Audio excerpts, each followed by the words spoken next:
തിരുവനന്തപുരത്ത് പതിയാണ് മാർക്കറ്റുകൾ ഓൺ ആവുക. കാരണം വെച്ച് കഴിഞ്ഞാൽ അറിയാമല്ലോ, തിരുവനന്തപുരത്തിൻ്റെ ഒരു സ്വഭാവം അങ്ങനെയാണ്. മാത്രമല്ല മഴയുമാണ്. ഇപ്പോൾ അർച്ചന ബ്രോഡ്വേയുടെ മറ്റൊരു ഭാഗത്തേക്ക് എത്തുമ്പോൾ കുറച്ചുകൂടി ഒന്ന് സജീവമാകുന്നുണ്ടോ കച്ചവടം ഉത്രാടപ്പാച്ചി?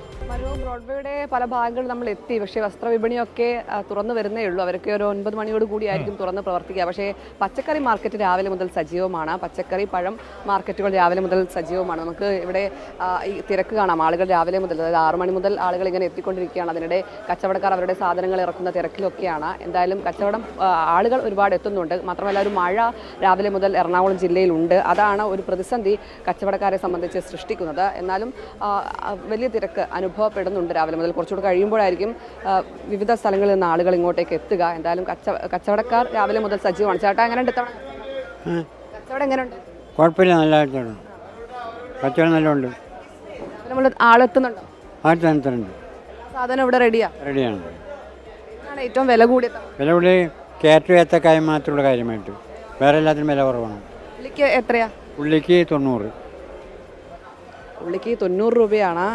സവാളയ്ക്ക് 50 രൂപ കടന്നിട്ടുണ്ട്. അത് വലിയൊരു വിലക്കുതിപ്പ് തന്നെയാണ്. ആളുകൾ ഇവിടെ എത്തുന്ന ആളുകളൊക്കെ അത് തന്നെയാണ് പറയുന്നത്. സാധനം എടുത്ത് കയ്യിലെടുത്ത് വില ചോദിക്കുമ്പോഴാണ് അവർ പലരും ഞെട്ടുന്നത്. കാരണം ഇത്രയും വിലയോ എന്നാണ് മലയാളികൾ സാധനം വാങ്ങാനെത്തുന്ന ആളുകൾ ചോദിക്കുന്നത്. എന്നാൽ പോലും ഓണത്തിന് സാധനങ്ങളില്ലാതെ പറ്റില്ല. അതുകൊണ്ട് തന്നെ ആളുകളൊക്കെ സാധനങ്ങൾ വാങ്ങുന്നുണ്ട്. ചേട്ടാ അവസാനഘട്ട ഒരുക്കത്തിലാണോ? അതെ. എല്ലാം വാങ്ങിയോ? വാങ്ങിക്കൊണ്ടിരിക്കുന്നു. എങ്ങനെയുണ്ട് വില? വിലയില്ല, എല്ലാ ഓണത്തിനും ഇത് തന്നെയല്ലേ, പ്രത്യേകിച്ച് അങ്ങനെ മാറ്റമൊന്നുമില്ല. ഈ ഓണത്തിന് കൂടിയിട്ടുണ്ട്. വില എല്ലാ സാധനങ്ങൾക്കും കൂട്ടിയിട്ടൊന്നുമില്ല. അതെല്ലാ ഓണത്തിനും ഇങ്ങനെ തന്നെയാണ്. സാധനങ്ങളൊക്കെ വാങ്ങിക്കൊണ്ടിരിക്കുന്നു. സദ്യ ഉണ്ണാനുള്ള ഇല വരെ ബ്രോഡ്വേ മാർക്കറ്റിൽ തയ്യാറാണ്. എന്തായാലും ആളുകളൊക്കെ സജീവമായി ഇങ്ങോട്ടേക്ക് എത്തുകയാണ്. ചേട്ടാ എങ്ങനെയുണ്ട്? ഓണം എങ്ങനെയുണ്ട്? ഓണം വന്ന് ആൾക്കാർ വന്ന് തുടങ്ങണമല്ലേ, അടിപൊളിയാകാൻ പോകണുള്ളൂ. ഇന്നലത്തെ മഴ കാരണം ഇന്ന് നമ്മൾ അടിച്ചു പൊളിക്കുമെന്നാണ് പറയണത്. ഇന്ന് ഇച്ചിരി മഴ നകന്ന് നിന്നാൽ ഓണം ഉഷാൽ.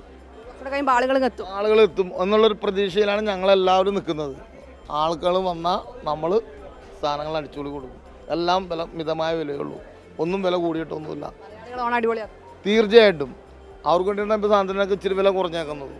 വില ഓവറായിട്ടൊന്നും കൂടിയിട്ടൊന്നുമില്ല. മലയാളികൾ എന്തായാലും ഓണം ആഘോഷിക്കുമെന്നാണ് ചേട്ടൻ പറയുന്നത്. കുറച്ചുകൂടെ കഴിയുമ്പോൾ ആളുകൾ എത്തും. പക്ഷേ എത്തുന്ന ആളുകൾ പറയുന്നത് ഇങ്ങനെയല്ല, വില വർധനമുണ്ട്. അല്ല, നമ്മൾ കച്ചവടക്കാരെ കുറ്റം പറഞ്ഞിട്ട് കാര്യമില്ല അർച്ചന. കർഷകർ അവർക്ക് അത് പറയാൻ കഴിയില്ല. പറഞ്ഞു കഴിഞ്ഞാൽ അവർ പോകില്ലേ, അവരെ കുറ്റം പറഞ്ഞിട്ട് കാര്യമൊന്നുമില്ല. വില വിവര പട്ടിക എഴുതി വെച്ചിരിക്കുകയല്ലേ. ഇപ്പോൾ 90 രൂപ ഇഞ്ച് ഉള്ളിക്കെന്ന് പറഞ്ഞാൽ തന്നെ നമുക്ക് മനസ്സിലാവില്ലേ, കഴിഞ്ഞ ദിവസങ്ങളിൽ വാങ്ങിയിരുന്നത് ഈ പൈസയ്ക്ക് ആയിരുന്നില്ലല്ലോ. അത് സ്വാഭാവികമാണ് അർച്ചന. ഏതായാലും അതിങ്ങനെ കണ്ടുകൊണ്ടിരിക്കുകയാണ് ഞാൻ ആ കാഴ്ചകളൊക്കെ. അർച്ചന, ഒരു അല്പസമയം കഴിയുമ്പോൾ നമുക്ക് അതിൻ്റെ ഒരു ആവേശത്തിലേക്ക് തിരികെ വരാം. കാരണം കുറച്ചുകൂടി കഴിയുമ്പോൾ ആളുകളൊന്ന് സജീവമായി തുടങ്ങുകയുള്ളൂ.